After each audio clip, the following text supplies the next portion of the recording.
ರಾಷ್ಟ್ರೀಯ ವಾರ್ತೆಗೆ ಸ್ವಾಗತ. ನಾನು ಶರ್ಮಿತಾ ಶೆಟ್ಟಿ. ಮೊದಲಿಗೆ ಹೆಡ್ಲೈನ್ಸ್.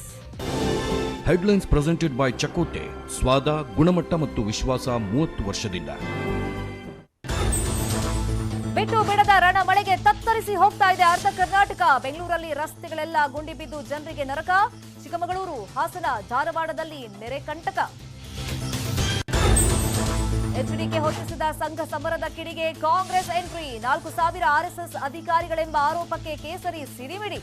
ದಳಪತಿ ಮೇಲೆ ಮುಗಿಬಿದ್ದ ಬಿಜೆಪಿ ಲೀಡರ್ಸ್.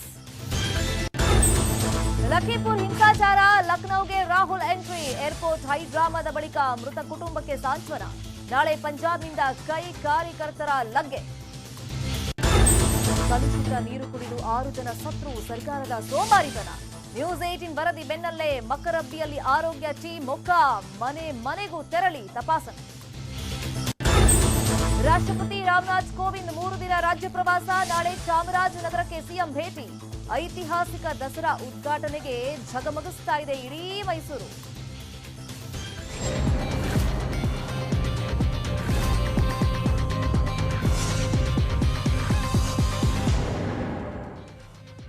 ರಾಜ್ಯದಲ್ಲಿ ಸುರಿತಾ ಇರುವಂತಹ ಮಹಾ ಮಳೆಗೆ ಒಂದು ದೊಡ್ಡ ಅನಾಹುತನೇ ಆಗೋಗ್ಬಿಟ್ಟಿದೆ. ಬೆಳಗಾವಿಯಲ್ಲಿ ಆಗಿರುವಂತಹ ಅನಾಹುತ ಅದು.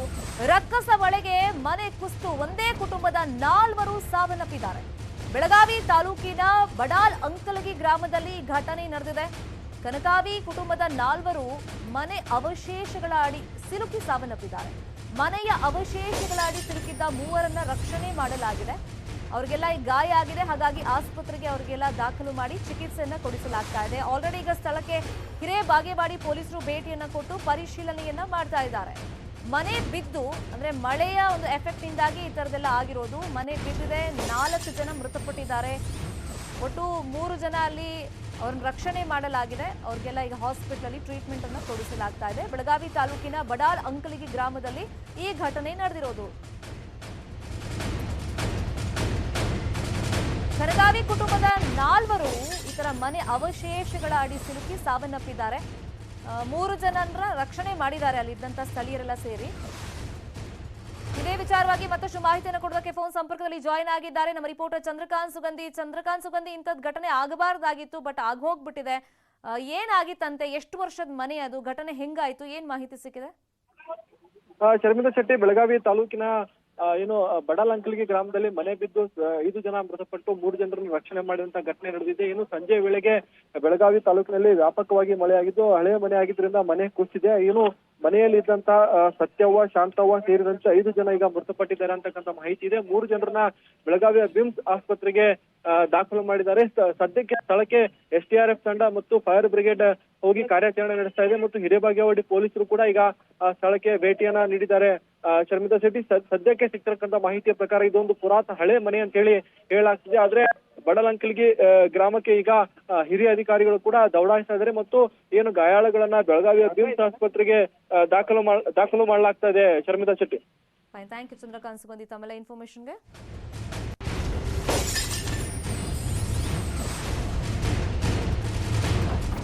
ದೃಶ್ಯದಲ್ಲೂ ತೋರಿಸ್ತಾ ಇದ್ದೀವಿ ಆ ಮನೆ ಯಾವ ತರ ಬಿದ್ದಿರಬಹುದು ಅಂತ.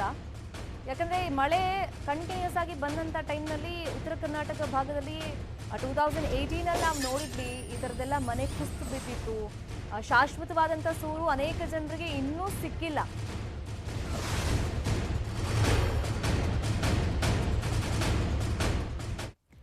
ಏನ್ರಿ ರಾತ್ರಿ ಮಳೆ ಬಂದಿದ್ದು, ಯಪ್ಪ ಎಲ್ಲೆಲ್ಲಿ ಏನೇನು ಅನಾಹುತ ಆಗಿದೆಯೋ ಅಂತ ಜನ ಮಾತಾಡ್ಕೊಳ್ತಾ ಇದ್ರು. ಯಾಕಂದ್ರೆ ನಿನ್ನೆ ರಾತ್ರಿ ಅಷ್ಟು ರಣಭೀಕರ ಮಳೆಯಾಗಿತ್ತು. ಬೆಳಗ್ಗೆದ್ದು ನೋಡಿದ್ರೆ ರಸ್ತೆಗಳೇ ಕೊಚ್ಕೊಂಡು ಹೋಗಿತ್ತು, ಮನೆಗಳು ಕುಸಿದು ಬಿದ್ದಿತ್ತು, ರೋಡ್ ತುಂಬಾ ನೀರು ನಿಂತಿತ್ತು. ರಾಜ್ಯದಲ್ಲಿ ಮಳೆರಾಯ ಅಷ್ಟು ಅವಾಂತರ ಸೃಷ್ಟಿ ಮಾಡಿದ.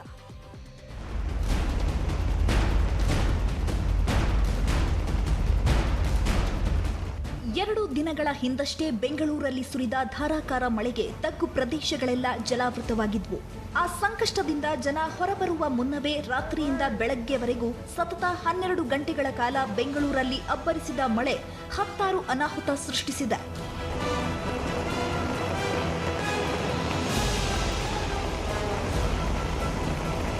ರಾತ್ರಿ ರಾತ್ರಿ ಇಡೀ ಸುರಿದ ಮಳೆಗೆ ಬೆಂಗಳೂರಿನ ರಸ್ತೆಗಳೆಲ್ಲ ಕೊಚ್ಚೆಗುಂಡಿಯಾಗಿದೆ. ಗುಂಡಿಗಳು ಹೆಚ್ಚಾಗಿದ್ದು ರಸ್ತೆಯಲ್ಲಿ ಎಲ್ಲಿ ಹಳ್ಳಗಳಿದೆ ಅನ್ನೋದು ಗೊತ್ತಾಗದೆ ವಾಹನ ಸವಾರರು ಪರದಾಡಿದ್ದು ಅಷ್ಟಿಷ್ಟಲ್ಲ. ನಡ್ಕೊಂಡೇ ಬಂದೆ ಸರ್. ಇಲ್ಲೆಲ್ಲ ಜಾರುತ್ತೆ, ಇಲ್ಲಿ ಸ್ವಲ್ಪ ಮಿಸ್ ಆದ್ರೂ ಎಲ್ಲ ಗಾಡಿಯಲ್ಲಿ ಹಾಂ ಮೂಲೆಯಲ್ಲಂತೂ ಶಿಲ್ಪ ಆದರೆ ಎಳ್ಕೊಂಡು ಹೋಗ್ಬಿಡ್ತದೆ ಜಾರಿ. ಏನು ಮಾಡಬೇಕಲ್ಲ ಸರ್, ಜೀವನ ಸಾಗಿಸ್ಬೇಕಲ್ಲ ನಾವು. ಜ್ಞಾನ ಭಾರತಿ ಮೆಟ್ರೋ ಪಿಲ್ಲರ್ ಸಂಖ್ಯೆ 489ರ ತಳಭಾಗದಲ್ಲೇ ರಸ್ತೆ ಕುಸಿದಿದೆ. ಮೆಟ್ರೋ ಪಿಲ್ಲರ್ ತಳದಲ್ಲೇ ರಸ್ತೆ ಕುಸಿದಿರುವುದರಿಂದ ಮೆಟ್ರೋ ಸಂಪರ್ಕದ ಪಿಲ್ಲರ್ ಯಾವಾಗ ಕುಸಿಯುತ್ತೋ ಅನ್ನೋ ಭಯ ಶುರುವಾಗಿದೆ. ವರದಿಯನ್ನು ನಾನು ಪಡಿತೀನಿ. ವಲಯ ಮಟ್ಟದ ಜಂಟಿ ಆಯುಕ್ತರಿದ್ದಾರೆ, ಅವರಿಂದ ವರದಿಯನ್ನು ಪಡಿತೀನಿ. ಇದೆಲ್ಲ ಜಂಟಿ ಆಯುಕ್ತರ ಮಟ್ಟದಲ್ಲಿ ಇವತ್ತು ಬೆಳಗ್ಗೆ ಕೂಡ ನಾನು ಮಾತನಾಡಿದ್ದೀನಿ. ಅವರು ಕೂಡ ಈಗಿರ್ತಕ್ಕಂಥ ಮಳೆ ಸಂದರ್ಭದಲ್ಲಿ ಏನೇನು ಕ್ರಮ ಕೈಗೊಂಡಿದ್ದಾರೆ ಅದನ್ನು ವಿವರಿಸಿ ಹೇಳಿದ್ದಾರೆ. ಆರ್ಆರ್ ನಗರದ ಐಡಿಯಲ್ ಹೋಮ್ ಲೇಔಟ್ನಲ್ಲಿ ಮೊನ್ನೆ ಮನೆಗಳಿಗೆ ನೀರು ನುಗ್ಗಿತ್ತು. ರಾಜಕಾಲುವೆ ತಡೆಗೋಡೆ ಕುಸಿದಿತ್ತು. ಇವತ್ತು ಅದೇ ರಾಜಕಾಲುವೆಗೆ ಹಸು ಜೊತೆ ಕರು ಬಿದ್ದಿತ್ತು. ಆಮೇಲೆ 4 ಯುವಕರು ಸಾಹಸ ಮಾಡಿ ರಕ್ಷಣೆ ಮಾಡಿದ್ದಾರೆ. ಅದು ಕರು ಹೋಗ್ಬಿಟ್ಟಿದೆ. ಅದು BBMP ಮೊದಲನೇ ತಪ್ಪು. BBMP ಅವ್ರದ್ದು ಇಲ್ಲಿ ಹಳ್ಳ ತೆಗೆದಿದ್ದಾರೆ, ಅದು ಚಪ್ಪಡಿನ ಹಾಕಿಲ್ಲ. ಅದು ಬಿದ್ದಿದ್ದ ಹಸುನ 3 ಕಿಲೋಮೀಟರ್ ಹೊರಗಡೆ ಹೋಗಿದೆ. ಅಲ್ಲಿಂದ ಎತ್ಕೊಂಬಂದಿ ನಾವು 3 ಕಿಲೋಮೀಟರ್ ಎತ್ಕೊಂಬಂದಿ. ನೀವೇ ನೋಡಿದ್ರಲ್ಲ, ಇವ್ರು 4 ಜನ ಇವ್ರು ನೋಡಿದ್ರು, ನಾವು 4 ಜನ ಹಿಡಿದಿದ್ದು. ಚಿಕ್ಕಮಗಳೂರು ತರೀಕೆರೆಯಲ್ಲಿ ಮಳೆಗೆ ತರೀಕೆರೆ ನೇರಲಕೆರೆ ಸಂಪರ್ಕ ಕಡಿತವಾಗಿದೆ. ಅಡಿಕೆ ತೋಟದಲ್ಲಿ 2 ಅಡಿ ನೀರು ನಿಂತಿದ್ದು ಹುಣಸಘಟ್ಟ ಭಾಗದ ತೋಟಗಳು ಜಲಾವೃತವಾಗಿದೆ. ಇಟ್ಟಿಗೆ ಗ್ರಾಮದ ಸೇತುವೆ ಮುಳುಗಡೆಯಾಗಿ ತರೀಕೆರೆ ಇಟ್ಟಿಗೆ ಗ್ರಾಮದ ಸಂಪರ್ಕವೂ ಕಡಿತವಾಗಿದೆ. ಮೂಡಿಗೆರೆಯಲ್ಲಿ ನಿರ್ಮಾಣ ಹಂತದ ಮನೆಯ ಕಾಂಪೌಂಡ್ ಕುಸಿದಿದೆ. ಹಾಸನ ಜಿಲ್ಲೆಯ ಅರಕಲಗೂಡು ತಾಲೂಕಿನ ಶಿರದನಹಳ್ಳಿ ಬಳಿ ಬೃಹತ್ ಮರ ಬಿದ್ದು ಹೋಗಿತ್ತು. ಇದರಿಂದ ಅರಕಲಗೂಡು ಕೇರಳಾಪುರ ನಡುವಿನ ರಾಜ್ಯ ಹೆದ್ದಾರಿ ಸಂಪರ್ಕ ಕಟ್ಟಾಗಿತ್ತು. ಸಂಜೆವರೆಗೂ ಮರ ತೆರವು ಮಾಡಿದ್ರು. ಅರಕಲಗೂಡು ತಾಲೂಕಿನ ಬೈಚನಹಳ್ಳಿಯಲ್ಲಿ ಸುಮಾ ಅನ್ನೋರ ಮನೆ ಮಳೆಗೆ ಕುಸಿದು ಬಿದ್ದಿದ್ದು ಅದೃಷ್ಟಕ್ಕೆ ಯಾರಿಗೂ ಏನೂ ಆಗಿಲ್ಲ. ಬಸವನಹಳ್ಳಿ ಹಾಗೂ ಕೇರಳಾಪುರ ಮಾರ್ಗದ ರಸ್ತೆ ಕುಸಿದು ಸಂಪರ್ಕ ಕಡಿತವಾಗಿದೆ. ಜನ ಈ ಸಲ ಓಟ್ ಕೇಳೋಕೆ ಬನ್ನಿ, ಉತ್ತರ ಕೊಡ್ತೀವಿ ಅಂತ ಸಿಟ್ಟು ಹೊರಹಾಕಿದ್ರು. ಗದಗದಲ್ಲಿ ಗುಡುಗು, ಸಿಡಿಲು, ಬಿರುಗಾಳಿ ಸಹಿತ ಮಳೆ ಆಗ್ತಿದ್ದು ನಗರದ ಪಂಚಲೋಂಡದ ಬಳಿಯ ರಸ್ತೆ ಜಲಾವೃತವಾಗಿದೆ. ಚಿತ್ರದುರ್ಗ, ಚಳ್ಳಕೆರೆ, ಹೊಸದುರ್ಗ, ಹಿರಿಯೂರು ತಾಲೂಕಿನ ಹಲವೆಡೆ ಕೆರೆ ಕಟ್ಟೆಗಳು ಭರ್ತಿಯಾಗಿವೆ. ಹಿರಿಯೂರಿನ ವೀರವ್ವನಾಕ್ತಿ ಹಳ್ಳಿಯಲ್ಲಿ ತೆಂಗಿನ ತೋಟ ಜಲಾವೃತವಾಗಿದೆ.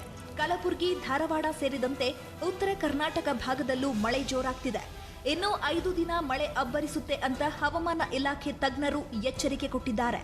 ಈ ಎಲ್ಲ ವಿದ್ಯಮಾನಗಳಿಂದ ಕರ್ನಾಟಕದ ಎಲ್ಲ ಜಿಲ್ಲೆಗಳಲ್ಲಿ ಉತ್ತಮ ಮಳೆಯ ನಿರೀಕ್ಷೆ ಇದೆ. ಮುಂದಿನ 4-5 ದಿನಗಳಲ್ಲಿ ಕರಾವಳಿಯಲ್ಲಿ ಮುಂದಿನ 5 ದಿನಗಳು ಎಲ್ಲ ಜಿಲ್ಲೆಗಳ ಬಹುತೇಕ ಎಲ್ಲ ಕಡೆ ಹಗುರದಿಂದ ಸಾಧಾರಣ ಮಳೆಯಾಗುವ ನಿರೀಕ್ಷೆ ಇದೆ. ಇನ್ನು 5 ದಿನ ಮಹಾಮಳೆ ಅಬ್ಬರಿಸುತ್ತೆ. ಸೊ ಯಾವುದಕ್ಕೂ ಹುಷಾರಾಗಿರಿ. Bureau report, news 18 Kannada. Kumaraswamy RSS ಬಗ್ಗೆ ಮಾತಾಡಿ ಕಿಡಿಯನ್ನ ಹೊತ್ತಿಸಿದ್ರು. ಇವತ್ತು ಆ ಕಿಡಿ ಕೇಸರಿ ನಾಯಕರನ್ನ ಕೊತ ಕುದಿಯುವಂತೆ ಮಾಡಿದೆ. ಸಂಘ ಪರಿವಾರದ ವಿರುದ್ಧ HDK ನೀಡಿದ್ದ ಹೇಳಿಕೆ ವಿರುದ್ಧ ಕಮಲ ಟೀಮ್ ಗುಡುಕ್ತಾ ಇದೆ. ಇವತ್ತು ಯಾವ್ಯಾವ ನಾಯಕರು ಏನೇನು ಸ್ಟೇಟ್ಮೆಂಟ್ ಕೊಟ್ಟಿದ್ದಾರೆ ನೋಡೋಣ. ಸಂಘ ಪರಿವಾರದ ಮೇಲೆ HDK ಸಮರ, ಮಾಜಿ ಸಿಎಂ ಮೇಲೆ ಮುಗಿಬಿದ್ದ ಕೇಸರಿ ಪಡೆ. ಇದು ಬಿಜೆಪಿಯ ಸರ್ಕಾರ ಅಲ್ಲ, ಇದು RSS ಸರ್ಕಾರ, ನರೇಂದ್ರ ಮೋದಿ ಅವರ ಸರ್ಕಾರವೂ ಅಲ್ಲ. ಇದು ಸುಮಾರು 4,000 ಸಿವಿಲ್ ಸರ್ವೆಂಟ್ಗಳು, IAS IPS ಆಫೀಸರ್ಗಳು, RSS ಕಾರ್ಯಕರ್ತರು. RSSನ ಈ ಹಿಡನ್ ಅಜೆಂಡಾಗಳಿಗೆ ಏನಾದರೂ ನೀವು ಮಾರು ಹೋಗಿ ದೇಶವನ್ನು ಹಾಳು ಮಾಡ್ತಕ್ಕಂಥ ಕೆಲಸಕ್ಕೆ ನೀವು ಸಹ ಪ್ರೇರೇಪಿತರಾಗಬಾರದು ಅನ್ನೋದು ನನ್ನ ಅಭಿಪ್ರಾಯ. ಇದು ನಿನ್ನೆ ಮಾಜಿ ಸಿಎಂ HD ಕುಮಾರಸ್ವಾಮಿ RSS ವಿರುದ್ಧ ನೀಡಿದ ಸ್ಫೋಟಕ ಆರೋಪ. RSS ನಿಂದ ದೇಶ ಹಾಳಾಗುತ್ತೆ ಅಂತ ಯಾವಾಗ ಹೇಳಿದ್ರೋ ಸಂಘ ಪರಿವಾರ ಸುಮ್ಮನೆ ಇರುತ್ತಾ. ಇವತ್ತು ಬಿಜೆಪಿ ನಾಯಕರು HDK ವಿರುದ್ಧ ಮುಗಿಬಿದ್ದಿದ್ರು. RSS ಬಗ್ಗೆ ಮೊದಲು ತಿಳ್ಕೊಂಡು ಮಾತನಾಡಿ ಅಂತ ಹೇಳಿದ ಬಿಜೆಪಿ ನಾಯಕರು ಮಾಜಿ ಸಿಎಂಗೆ ದೇಶಭಕ್ತಿಯ ಪಾಠವನ್ನ ಮಾಡಿದ್ರು. ಮಾಜಿ ಸಿಎಂ ಹೇಳಿಕೆ ಸಂಬಂಧ ಬಿಜೆಪಿ ನಾಯಕರು ಯಾರು ಏನಂದ್ರು ಅನ್ನೋದನ್ನ ಕೇಳೋಣ. RSS ದೇಶಭಕ್ತ ಸಂಘಟನೆ, ರಾಷ್ಟ್ರೀಯ ಸ್ವಯಂ ಸೇವಕ ಸಂಘ ಈ ದೇಶದಲ್ಲಿ ಯಾವುದೇ ದೇಶದ್ರೋಹದ ಕೆಲಸ ಮಾಡಿದ ಉದಾಹರಣೆ ಇಲ್ಲ. ಈ ದೇಶದಲ್ಲಿ ದೇಶಭಕ್ತಿಯನ್ನ ಯುವಕರಲ್ಲಿ ಉದ್ದೀಪನಗೊಳಿಸಕ್ಕೆ ಆರಂಭ ಆದಂತ ಒಂದು ಸಂಘಟನೆ. ಕ್ಷುಲ್ಲಕ ರಾಜಕಾರಣಕ್ಕಾಗಿ, ಕುರ್ಚಿಯ ಆಸೆಗಾಗಿ ಯಾರಾದರೂ RSS ಬಗ್ಗೆ ಮಾತಾಡಿದ್ರೆ ಅದಕ್ಕೆ ಉತ್ತರ ಹೇಳುವಂತ ಅಗತ್ಯ ಇಲ್ಲ. 4,000ಕ್ಕೂ ಹೆಚ್ಚು ಜನ ಇದ್ದಾರೆ ಅಂತ ನಾನು ಅನ್ಕೊಳ್ತೇನೆ. ಬರೀ 4,000 ಮಾತ್ರ ಅಲ್ಲ. ಮತ್ತು RSS ಒಂದು ವ್ಯಕ್ತಿ ನಿರ್ಮಾಣ ಮಾಡುವಂತ ಸಂಘಟನೆ. ವ್ಯಕ್ತಿ ನಿರ್ಮಾಣದ ಮುಖಾಂತರ ರಾಷ್ಟ್ರ ನಿರ್ಮಾಣ ಮಾಡಬೇಕು ಅನ್ನುವಂತ ಪರಿಕಲ್ಪನೆಯಡಿನಲ್ಲಿ RSS ಕೆಲಸ ಮಾಡ್ತಾ ಇದೆ. PDO ಇಂದ ಹಿಡಿದು ರಾಷ್ಟ್ರಪತಿ ತನಕ RSS ಇದ್ದಾರೆ, ಅದು ಗೊತ್ತಿರಬೇಕು ಅಂತ ಸ್ವಲ್ಪ ಮಾಹಿತಿ ಕೊರತೆ ಇರ್ಬೋದು ಅವ್ರಿಗೆ. ನಾವು ನಮ್ಮ ನಾಲಿಗೆಯ ರುಚಿಗಾಗಿ ಏನೇನೋ ಮಾತಾಡಬಾರ್ದು. ಪ್ರಥಮ ಸ್ಥಾನಕ್ಕೆ ಬರ್ತಾರಂದ್ರೆ, ರಾಜ್ಯದ ಮುಖ್ಯಮಂತ್ರಿಗಳಾಗ್ತಾರಂದ್ರೆ, ದೇಶದ ಪ್ರಧಾನಮಂತ್ರಿಗಳಾಗ್ತಾರಂದ್ರೆ ಅವರಲ್ಲಿ ವಿಶಿಷ್ಟತೆ ಇದ್ದೇ ಇರ್ತದೆ. ನೀವು ಕೂಡ ಆ ರೀತಿ ಕೋಚಿಂಗ್ ಕ್ಲಾಸ್ ಮಾಡಿ. RSS ನವ್ರಿಗೆ ಏನು ಪ್ರತ್ಯೇಕ ಎಕ್ಸಾಮ್ ನಡೆಯಲ್ಲ, IASಗೆ IPSಗೆ same question paper have to RSS peoples also. RSS ನವರಿಗೆ ಪಾಸ್ ಮಾಡಿಬಿಟ್ಟಿದ್ದಾರೆ IAS ಎಕ್ಸಾಮಿನೇಷನ್ ನಲ್ಲಿ, IPS ಎಕ್ಸಾಮಿನೇಷನ್ ನಲ್ಲಿ ಅಂದ್ರೆ ಅವ್ರು ಹೇಳಿದ್ರೆ ನಾನು ಒಪ್ಕೊಳ್ತಿದ್ದೆ. ನಾವು ತರಬೇತಿಯನ್ನು ಎಲ್ಲರಿಗೂ ಕೊಡ್ತೀವಿ, JDS ನವರು ಬರಲಿ. RSS ಸಂಘಟನೆ ದೇಶವನ್ನ ಬಲಶಾಲಿಗೊಳಿಸುತ್ತಿದೆಯೇ ಹೊರತು ದೇಶದ್ರೋಹ ಮಾಡಿಲ್ಲ ಅಂತ ಬಿಜೆಪಿ ಹೇಳಿದೆ. ಅಲ್ಲದೆ JDSನವರು ಬಂದು IAS ಕೋಚಿಂಗ್ ಪಡೆಯಲಿ ಅಂತ ಹೇಳಿ ಟಾಂಗ್ ಕೊಟ್ಟಿದೆ ಬಿಜೆಪಿ ಪಾಳ್ಯ. ಮತ್ತೊಂದು ಕಡೆ HDK ಬೆಂಬಲಕ್ಕೆ ಕಾಂಗ್ರೆಸ್ ನಿಂತಿದೆ. ಮಲ್ಲಿಕಾರ್ಜುನ್ ಖರ್ಗೆ ಕೂಡ ಇವತ್ತು RSS ವಿರುದ್ಧ ಕಿಡಿಕಾರಿದ್ರು.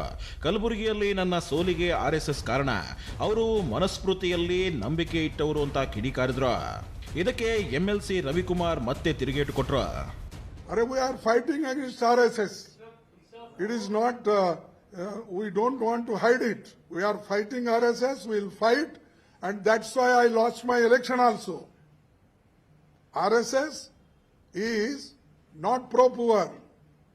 No, it is not for social justice.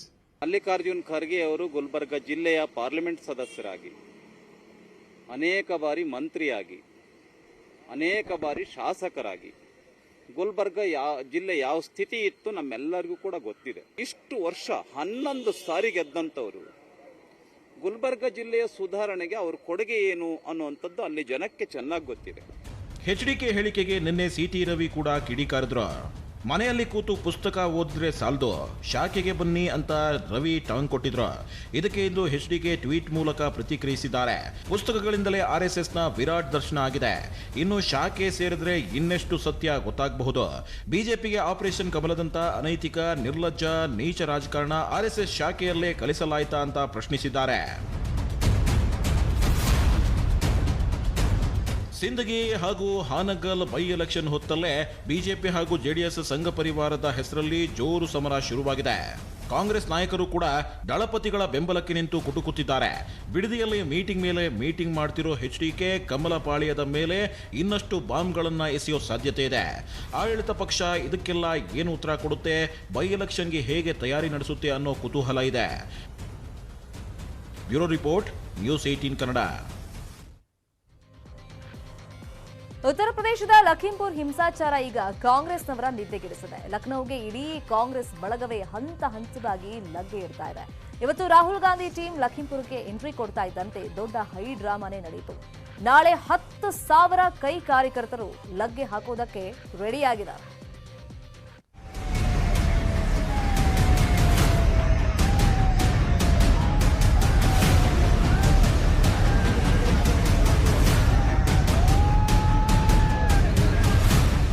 Lakhimpur Kheri ಜಿಲ್ಲೆಯಲ್ಲಿ ನಡೆದ ಹಿಂಸಾಚಾರದಲ್ಲಿ 4 ರೈತರು ಸತ್ತು, 4 ಬಿಜೆಪಿ ಕಾರ್ಯಕರ್ತರು ಸತ್ತು. ಉತ್ತರ ಪ್ರದೇಶ ಸರ್ಕಾರ ಪರಿಹಾರನೂ ಕೊಟ್ಟಿದೆ. ಆದರೆ ರೈತರನ್ನ ಹತ್ಯೆ ಮಾಡಿದ್ದಾರೆ ಅಂತ ಪ್ರತಿಭಟನೆಗೆ ಬಂದಿದ್ದ ಪ್ರಿಯಾಂಕಾ ಗಾಂಧಿಯನ್ನ 3 ದಿನದಿಂದ ಗೃಹ ಬಂಧನದಲ್ಲಿಟ್ಟಿದ್ದಾರೆ. ಇದು ಕಾಂಗ್ರೆಸ್ನವರಿಗೆ ದೊಡ್ಡ ಅಸ್ತ್ರ ಆಗಿದ್ದು, ಇವತ್ತು ಲಖನೌಗೆ Rahul Gandhi and team entry ಕೊಟ್ಟಿದೆ. ಲಖೀಂಪುರ್ ಭೇಟಿಗೆ ರಾಹುಲ್ ಟೀಮ್ ಎಂಟ್ರಿ. ಲಖನೌ ಏರ್ಪೋರ್ಟ್ನಲ್ಲಿ ಹೈಡ್ರಾಮಾ. ದೆಹಲಿಯಿಂದ ರಾಹುಲ್ ಗಾಂಧಿ, KC ವೇಣುಗೋಪಾಲ್, ರಣದೀಪ್ ಸುರ್ಜೇವಾಲಾ, ಪಂಜಾಬ್ ಸಿಎಂ ಚನ್ನಿ ಸೇರಿದಂತೆ ಅನೇಕ ನಾಯಕರು ಲಖನೌಗೆ ದೆಹಲಿಯಲ್ಲಿ ವಿಮಾನ ಏರಿದ್ರು. ದೆಹಲಿ ಏರ್ಪೋರ್ಟ್ನಿಂದ ಲಖನೌ ಏರ್ಪೋರ್ಟ್ಗೆ ಬಂದ ರಾಹುಲ್ರನ್ನ ಏರ್ಪೋರ್ಟ್ ಒಳಗೆ ಪೊಲೀಸರು ತಡೆದ್ರು. ಆಗ ಹೈಡ್ರಾಮಾನೇ ನಡೆಯಿತು.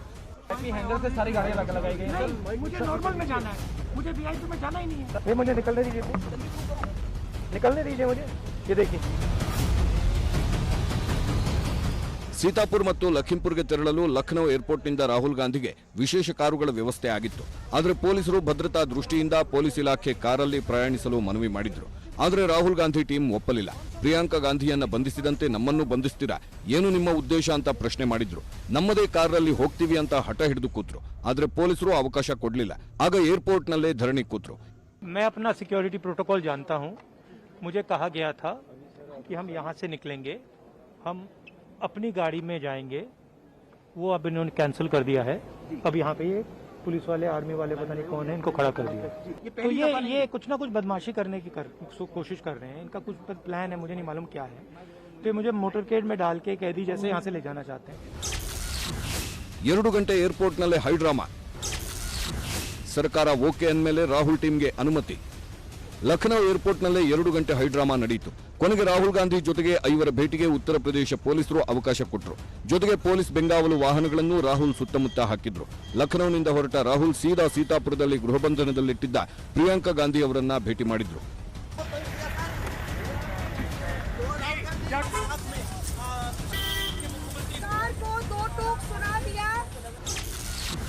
ಪ್ರಿಯಾಂಕಾ ಗಾಂಧಿ ಗೃಹಬಂಧನದ ಜಾಗದಲ್ಲೂ ಹೈಡ್ರಾಮಾ. ಉತ್ತರ ಪ್ರದೇಶ ಪೊಲೀಸರು ಪ್ರಿಯಾಂಕರನ್ನ ಗೃಹಬಂಧನದಲ್ಲಿಟ್ಟಿದ್ದ ಸೀತಾಪುರ ಪಿಎಸಿ ಸರ್ಕಾರಿ ಗೃಹಕ್ಕೆ ರಾಹುಲ್ ಗಾಂಧಿ ಮತ್ತು ತಂಡ ಭೇಟಿ ಕೊಡಿತು. ರಾಹುಲ್ ಬರುವಷ್ಟರಲ್ಲಿ ಸಾವಿರಾರು ಕೈ ಕಾರ್ಯಕರ್ತರು ಜಮಾವಣೆ ಆಗಿದ್ರು. ಎಲ್ಲರನ್ನ ರಾಹುಲ್ ಗಾಂಧಿ ಮಾತನಾಡಿಸಿ ಘಟನೆ ಬಗ್ಗೆ ಮಾಹಿತಿ ಪಡ್ಕೊಂಡ್ರು. ಆಮೇಲೆ ಪ್ರಿಯಾಂಕಾ ಗಾಂಧಿ ಅವರನ್ನ ಭೇಟಿ ಮಾಡಿದ್ರು. ಪ್ರಿಯಾಂಕಾ ಗೃಹಬಂಧನದಿಂದ ರಿಲೀಸ್ ಆಗಿದ್ದು, ಕಾಂಗ್ರೆಸ್ ಟೀಮ್ ನಾಳೆ ಲಖೀಂಪುರ್ ಘಟನಾ ಸ್ಥಳಕ್ಕೆ ಭೇಟಿ ಕೊಡಲಿದೆ. ಮೃತ ರೈತರ ಮನೆಗಳಿಗೆ ತೆರಳಿ ಸಾಂತ್ವನ ಹೇಳಲಿದ್ದಾರೆ. ಜೊತೆಗೆ ಹಿಂಸಾಚಾರ, 8 ಜನರ ಸಾವಿಗೆ ಕಾರಣ ಪ್ರಚೋದನೆ ಕೊಡ್ತಕ್ಕಂಥವ್ರು, ಸಪೋರ್ಟ್ ಮಾಡ್ತಕ್ಕಂಥವ್ರು ಆ ಜಾಗದಲ್ಲಿ ಇರ್ತಕ್ಕಂಥದಕ್ಕೆ ಲಾಯಕರಿಲ್ಲ. ಸಚಿನ್ ಪೈಲಟ್ ಅಂಡ್ ಟೀಮ್ ಈಗಾಗಲೇ ಲಖನೌಗೆ ಬಂದಿದೆ. ಆದರೆ ಲಖನೌನಿಂದ ಲಖೀಂಪುರ್ಗೆ ಹೋಗುವ ಮಾರ್ಗ ಮಧ್ಯೆ ಮೊರಾದಾಬಾದ್ ಟೋಲ್ ಬಳಿ ಎಲ್ಲರನ್ನ ಪೊಲೀಸರು ತಡೆದು ನಿಲ್ಲಿಸಿದ್ರು. ಇನ್ನು ಪಂಜಾಬ್ನಿಂದ ನವಜೋತ್ ಸಿಂಗ್ ಸಿಧು ಮತ್ತು 10,000 ಕಾಂಗ್ರೆಸ್ ಕಾರ್ಯಕರ್ತರು ಸ್ವಂತ ವಾಹನಗಳಲ್ಲಿ ಲಖೀಂಪುರ್ ಕಡೆ ಹೊರಟಿದ್ದು ನಾಳೆ ಲಖೀಂಪುರ್ಗೆ ಬರ್ತಿದ್ದಾರೆ. ಆದರೆ ಪೊಲೀಸರು ಅವಕಾಶ ಕೊಡೋದು ಅನುಮಾನ. ಹೀಗಾಗಿ ನಾಳೆಯೂ ಲಖೀಂಪುರ್ ಹಿಂಸಾಚಾರ ಪ್ರಕರಣದಲ್ಲಿ ದೊಡ್ಡ ಹೈಡ್ರಾಮಾವೇ ಸೃಷ್ಟಿಯಾಗೋದು guarantee. Bureau report, news 18 Kannada. ಮತ್ತಷ್ಟು ಸುದ್ದಿ ನೋಡೋಣ ಬ್ರೇಕ್ ಆದ್ಮೇಲೆ.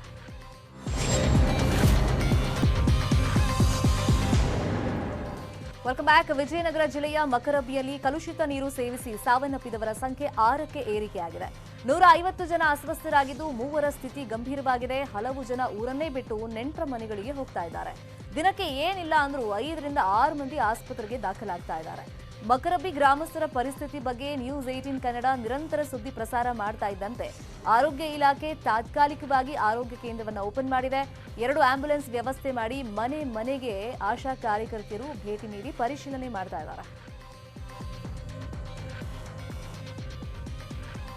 ಉಡುಪಿ ಜಿಲ್ಲೆಯ ಬೈಂದೂರು ತಾಲೂಕಿನ ಗಂಗೋಳಿಯಲ್ಲಿ ಗೋ ಹತ್ಯೆ ಖಂಡಿಸಿ ನಡೆದಂತ ಪ್ರತಿಭಟನೆ ಈಗ ಮೀನು ಮಾರುಕಟ್ಟೆ ಮೇಲೆ ತಟ್ಟಿದೆ. ಅದರ ಎಫೆಕ್ಟ್ ಮೀನು ಖರೀದಿಗೆ ಅನ್ಯ ಕೋಮಿನವರು ಬಂದ್ರೆ ವಾಪಸ್ ಕಳಿಸ್ತಾ ಇದ್ದಾರೆ ಅನ್ನೋ ಆರೋಪ ಕೇಳಿಬರ್ತಾ ಇದೆ. ಇದರಿಂದಾಗಿ ಗಂಗೊಳ್ಳಿ ಮೀನು ಮಾರುಕಟ್ಟೆ ಖಾಲಿ ಹೊಡಿತಾ ಇದ್ದು ಗಂಗೊಳ್ಳಿ ಪೊಲೀಸ್ ಠಾಣೆಗೆ ದೂರನ್ನು ನೀಡಿದ್ದಾರೆ.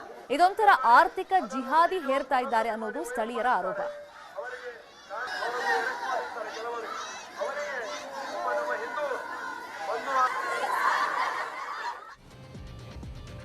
ರಾಷ್ಟ್ರಪತಿ ರಾಮನಾಥ್ ಕೋವಿಂದ್ ಬೆಂಗಳೂರಿಗೆ ಬಂದಿದ್ದು ರಾಜಭವನದಲ್ಲಿ ವಾಸ್ತವ್ಯ ಹೂಡಿದ್ದಾರೆ. ನಾಳೆ ಬೆಳಗ್ಗೆ ರಾಮನಾಥ್ ಕೋವಿಂದ್ ಚಾಮರಾಜನಗರದ ಬಿಳಿಗಿರಿ ರಂಗನ ಬೆಟ್ಟಕ್ಕೆ ಹೋಗ್ತಾ ಇದ್ದು ಭಕ್ತರಿಗೆ ಪ್ರವೇಶ ಇರೋದಿಲ್ಲ.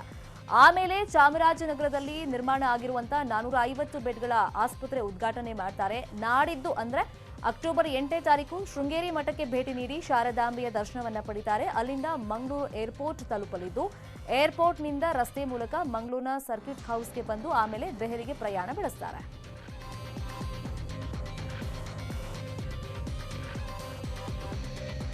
ಮತ್ತಷ್ಟು ಸುದ್ದಿ ನೋಡೋಣ ಬ್ರೇಕ್ ಆದ್ಮೇಲೆ.